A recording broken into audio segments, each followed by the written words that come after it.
I never expected a one-night stand would put my life in deadly danger. I had just spent the night with a stranger, but when I woke up, my phone was missing. It turned out the woman had locked it in a safe to prevent me from sneaking away, and she claimed she forgot the combination. She then made a demand. If I wanted my phone back, I had to stay with her until dawn. With no other choice, I agreed to her terms. The next day, while she was sleeping, I grabbed my phone and hurried out of there. I thought I'd never see this woman again, but that evening, as my wife and I were getting ready for bed, we suddenly heard a loud noise from upstairs. I quickly grabbed a baseball bat, ready to defend myself. A mysterious figure in black suddenly tackled me from behind. I struggled to push away his gun, and when I saw my chance, I swung the bat right into the attacker's face. The assailant fled in panic. The police arrived at the scene shortly after. What I didn't expect was that the detective in charge of the case turned out to be the very woman I had encountered the night before. Seeing the look of shock on her face as well, I became extremely nervous, terrified that my wife would discover what happened last night. Before I could even speak, the female detective asked to examine the bedroom alone with my wife. This made me even more anxious.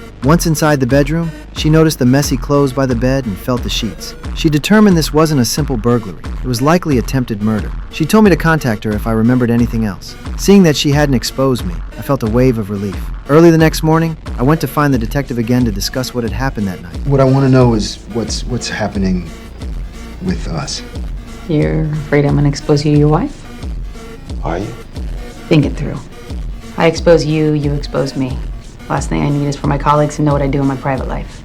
Hearing her response, the weight on my mind finally lifted. I thought that by leaving this matter to the police, I could just focus on work and stay out of it, but I was wrong. Soon, the detective came to me with new leads. She took me to a beachside vacation villa and handed me a pair of binoculars, telling me to observe the fourth house from the left. I looked through them with confusion and discovered it was my business partner vacationing inside. It's my business partner.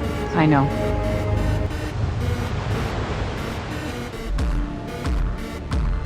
I was completely shocked. Wasn't that woman my wife? I couldn't believe my eyes, but then the detective beside me revealed that the person who tried to kill me that night was hired by my partner and my wife, because once I died, my wife would inherit my shares. Although we now knew who the culprit was, we lacked evidence and needed to continue waiting for the right opportunity.